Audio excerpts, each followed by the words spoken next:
तो वीडियो संख्या आपकी 3 है, पाठ संख्या आपका 10 है। आज हम पढ़ेंगे कृषि क्रांति के लिए उत्तरदायी कारण क्या क्या थे। जैसे औद्योगिक क्रांति सर्वप्रथम इंग्लैंड में हुई थी, तो ये क्रांति भी इंग्लैंड में ही मानी जाती है, विशेष रूप से हुई। बाद में ये यूरोप के अन्य देशों और अमेरिका में जो है ये फैली थी।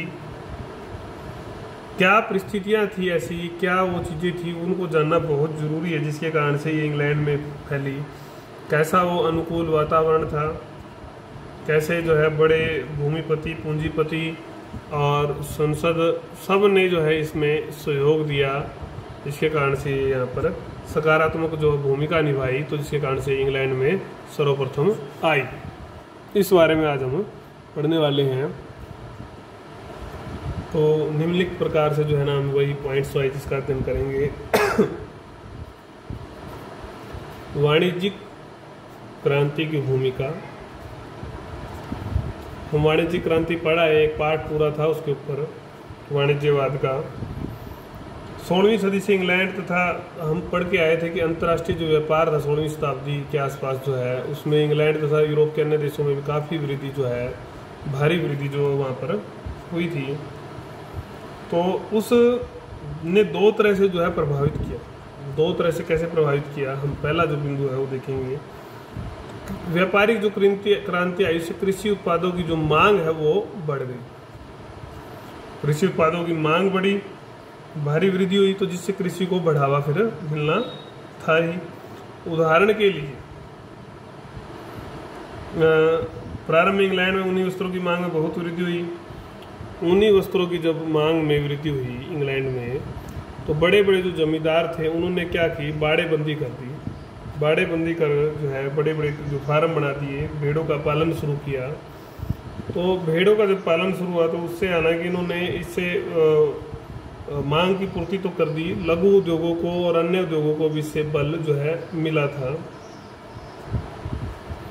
अब लघु उद्योगों को कच्चा माल व शहरों को खाद्यान्न, कच्चा माल और खाद्यान्न, शहर में जो कारखाने लगे, जो औद्योगिक उन्नति चल रही थी पैरेलल, तो कच्चा माल चाहिए था, और जो मजदूर थे उनको खाद्यान्न सबको चाहिए था। वैसे तो खाद्यान्न, लेकिन मजदूरों को चाहिए था ज़्यादा। अगर खाद्यान्न ही कम होगा तो महंगा हो जाएगा, मजदूर कैसे कर पाते काम। तो इन दोनों चीज़ों की जो पूर्ति जो है वो कृषि से हुई। दूसरा जो इसने कैसे प्रभावित किया, अगर हम सेकंड पॉइंट की बात करें, इस सारे से व्यापारी काफ़ी धनी हो गए।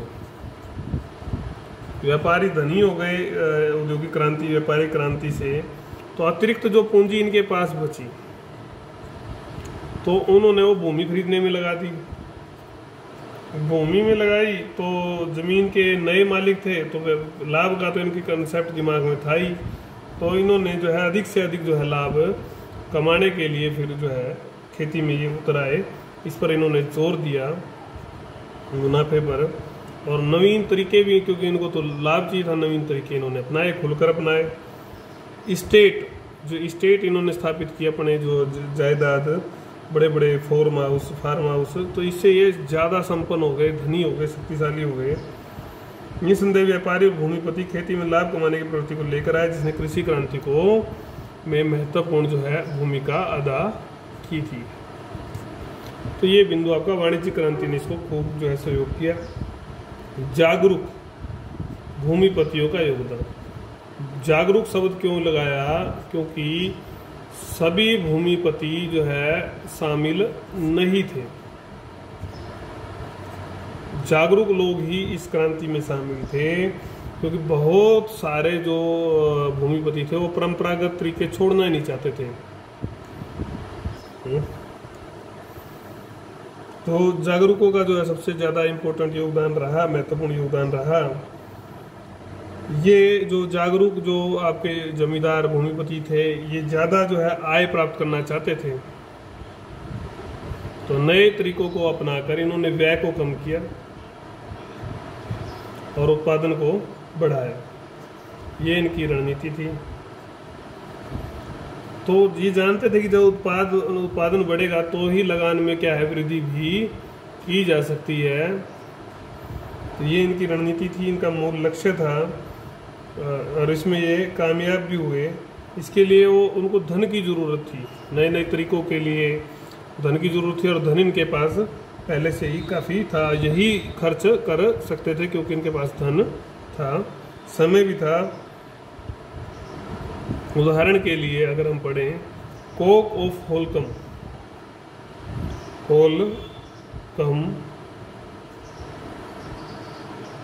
तथा ड्यूक ऑफ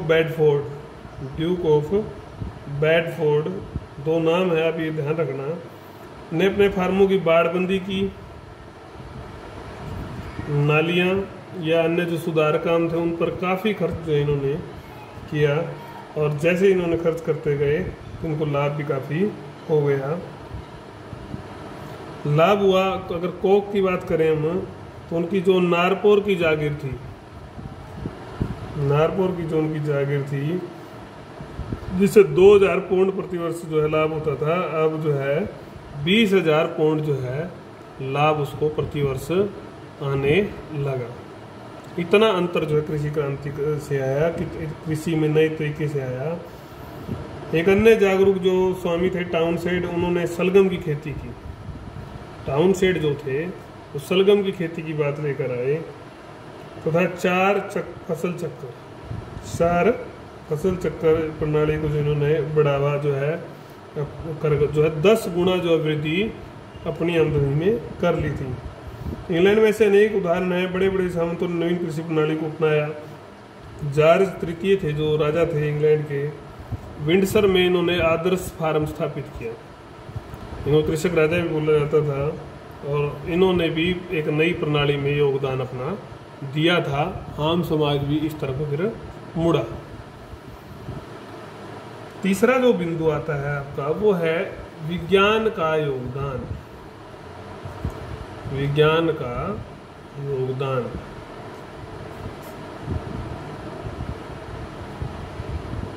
हम पढ़ आए हैं कि 18वीं शताब्दी जो है कृषि क्रांति जो है पिछले जो 200 सालों में आपने पढ़ा कि भी इससे काफ़ी आविष्कार, तकनीकी, वैज्ञानिक और जो है इस क्षेत्र में जो है काम करते हुए काफ़ी आविष्कार जो है हुए।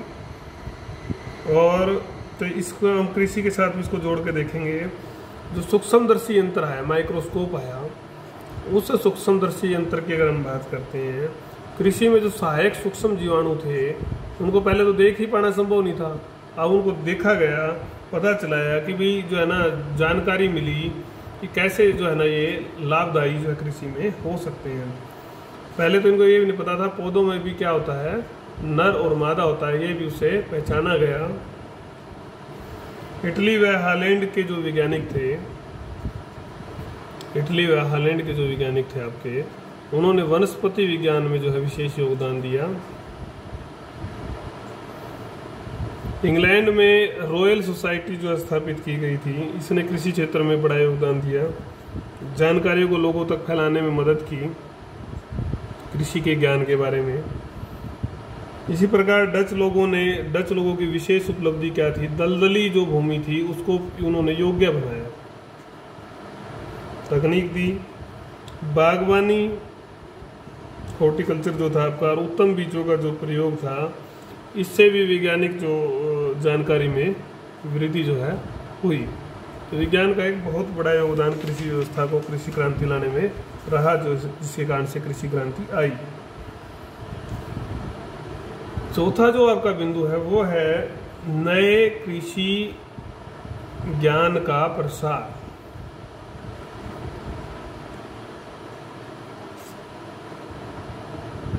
पुस्तकें छपनी शुरू हो गई थी इसके ऊपर, पुस्तकें, पत्रिकाएं। फिटजर बट ये जो हम पढ़ेंगे किताबें, ये कई जगह आएगी, दोबारा आएगी, इसलिए इनको याद कर लें आप। 1534 में लिखी गई थी, बुक ऑफ हसबेंड्री लिखी गई।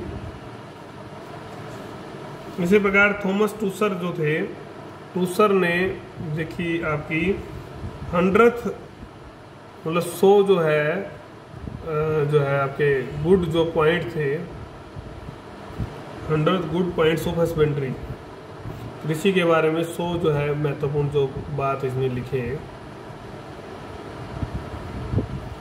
तो तो ये कुल मिलाकर अलग अलग लोगों ने, रॉबर्ट वेस्टन ने इंग्लैंड में, अगर रॉबर्ट वेस्टन का बड़ा नाम आता है कृषि क्षेत्र में क्रांति में, इन्होंने बड़ी भूमिका निभाई। तो सर आर्थर यंग ने तो इनके बारे में क्या कहा है कि जो ये जो थे न्यूटन से भी जो है लाभकारी थे, हितकारी थे। इतनी इनकी रॉबर्ट वेस्टन की जो है महत्ता जो है इन्होंने बताई। वेस्टन की जो पुस्तक थी वो थी discourse of the husbandry, discourse of the husbandry, ये पुस्तक इन्होंने लिखी। तो इनके जो सुझाव थे इस पुस्तक में, इन्होंने क्रांतिकारी जो है बदलाव कृषि में लाए, क्रांतिकारी परिवर्तन जो है इससे आए। इसी प्रकार नवीन कृषि के पैगंबर, नवीन कृषि के जो पैगंबर थे, कोई पूछ ले आपसे तो वो कौन थे इसमें, इसके अनुसार वो थे सर आर्थर यंग। इन्होंने काफ़ी बड़ा योगदान जो है कृषि क्रांति में दिया। अनेक पुस्तकें लिखी, जिनमें से इनकी कृषि पत्रिका थी वो थी आपकी annuls of agriculture, annuls of agriculture का संपादन शुरू किया। 45 भाग इसके प्रकाशित हुए। ठीक है, तो इन सब पुस्तकों ने, पत्रिकाओं ने कृषि ज्ञान को फैलाने में बड़ी जो है मदद की, जिससे कि लोग, फिर सब लोग इसमें जुड़ पाए, इस ज्ञान का जो है लाभ उठा पाए और कृषि में क्रांति कर पाए। तो ये इन किताबों का लाभ रहा। अभी हमने 4 बिंदु पढ़े, इसी वीडियो को हम कंटिन्यू करेंगे। 3 बिंदु आपके और हैं, वो भी पढ़ेंगे अगले पेज पे। तो एक बार 4 बिंदु को दोबारा देख लेते हैं। उत्तरदायी कारण क्या थे, क्या ऐसी परिस्थितियाँ थी कि इंग्लैंड में ही जो है ये विशेष रूप से शुरू में पनपी। तो वाणिज्य क्रांति की भूमिका, जागरूक भूमिपतियों का योगदान, विज्ञान का योगदान, नए कृषि ज्ञान का प्रसार, इन सब जो बिंदुओं ने इसमें बड़ी भूमिका निभाई थी। 5वां जो आपका बिंदु है इसमें, वो है जनसंख्या वृद्धि।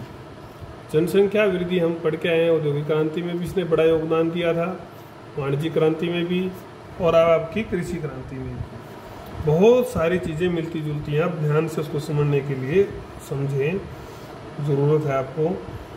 तो एक बड़ा जो है कारण था ये, तत्कालीन आर्थिक विकास में एक महत्वपूर्ण कारण था, क्योंकि अधिक खाद्यान्न जो है, जनसंख्या बढ़ी तो अधिक खाद्यान्नों की क्या उत्पन्न हुई, ज़रूरत हुई। तो इस ज़रूरत ने जो है आवश्यकता की पूर्ति, एक बार खेती के पूर्ति जो है करने के लिए खेती में जो है नवीन तरीकों की ज़रूरत थी। नवीन तरीकों से ही उतना उत्पादन किया जा सकता था जिससे कि इस मांग की पूर्ति होती। तो अब जो परिवर्तन थे वो अपरिहार्य हो गए, अब उनको ज़रूरी हो गया अपनाना, नहीं तो फिर लोग भूखे मरते, अन्यथा लोग भूख से मर जाते। तो अब हम बात करेंगे कि गणना के आंकड़े देखेंगे। इंग्लैंड में वैसे तो जनगणना 1801 में शुरू होती है, उससे पहले के जो आंकड़े हैं वो अनुमान पर जो है उस पर आधारित थे।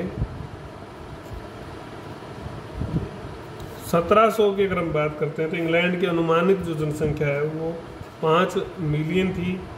1750 में जो है तेजी से वृद्धि हुई।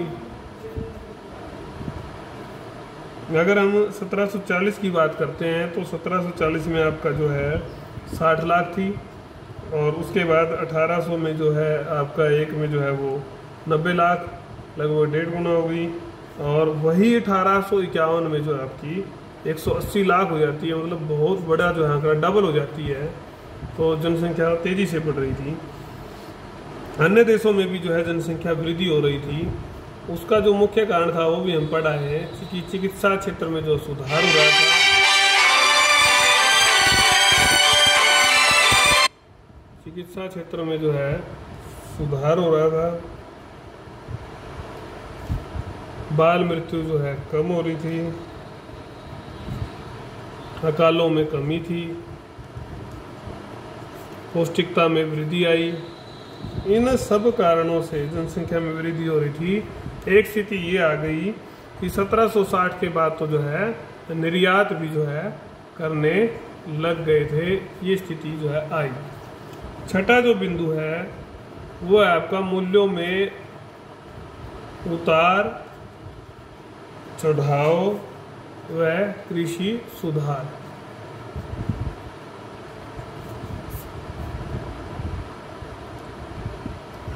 इसमें भी योगदान दिया है। एक बार कैसे समझेंगे।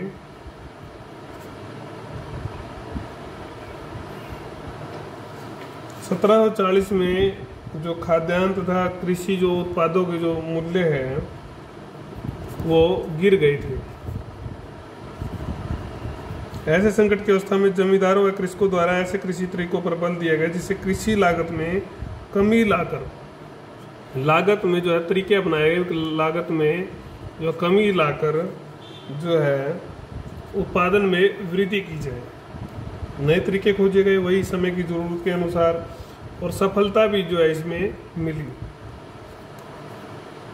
महत्वपूर्ण है कि 1760 के बाद जब खेतीहर उत्पादों के मूल्य में उछाल आया, उछाल भी आया, फिर कुछ समय बाद उछाल आया, तो गिरावट के समय जो कदम उठाए गए थे उनको लाभ जो है मिला, अधिक मुनाफा भी हुआ,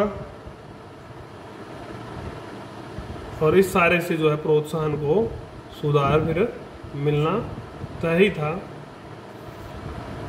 सातवां बिंदु जो है औद्योगिक क्रांति। ये हम कितनी बार पढ़ाए हैं कि ये पैरेलल थी, एक दूसरे के बिना ये संभव नहीं थी, परस्पर क्या थी, ये निर्भर थी। ई जे आपका जो होब्सम है, होब्सबाम है, उनका तो यहाँ तक मानना है कि दोनों क्रांतियाँ एक ही काल में शुरू हुई, एक दूसरे के बिना जो है संभव नहीं था इनका होना। एक दूसरे को प्रोत्साहित इन्होंने किया। पहला मतलब क्या था इसमें, निम्नलिखित जो तथ्य उल्लेखनीय है कि औद्योगिक जो क्रांति थी उसने जो है शहरीकरण को जो है बढ़ावा दिया। शहरीकरण को बढ़ावा दिया तो उससे जो है खाद्यान्न की जो है मांग आई, कच्चे माल की मांग आई, और जिसकी पूर्ति के लिए कृषि जो नए तरीके हैं उनको अपनाने पर बल जो है दिया गया। दूसरा क्या है कि औद्योगिक क्रांति से यातायात के जो साधन थे, संचार के जो साधन थे, सड़क थी, नहर थी, जो सारी चीज़ें जो कृषि क्रांति में सहायक हो सकती थी, वो जो है इससे उनका विकास हुआ, जिससे किसान अपना लाभ जो है ज़्यादा कमाने के लिए दूसरे क्षेत्रों में भी चीज़ें बेचने में सक्षम हो पाए। तीसरा जो है को क्रांति के साथ साथ जो है औद्योगिक क्रांति के साथ साथ इस्पात उद्योग का जो विकास हुआ, इसने भी जो है कई यंत्रों का निर्माण जो है करवाया, और इस निर्माण से जो है कृषि का जो विकास है वो तेजी से होने लगा, और इससे कृषि क्रांति को, औद्योगिक क्रांति को क्या मिलता है, बढ़ावा। तो कुल मिलाकर ये उत्तरदायी कारण हमने पढ़े, जनसंख्या वृद्धि, मूल्यों में उतार चढ़ाव, और आपका फिर कृषि में सुधार आए उसके कारण से, और औद्योगिक क्रांति एक दूसरे के परस्पर निर्भर थी। अगली वीडियो में हम जब पढ़ेंगे इंग्लैंड में जो है कृषि क्रांति कैसे हुई, इंग्लैंड के संदर्भ में विशेष रूप से हम पढ़ेंगे, फिर अन्य देशों में पढ़ेंगे।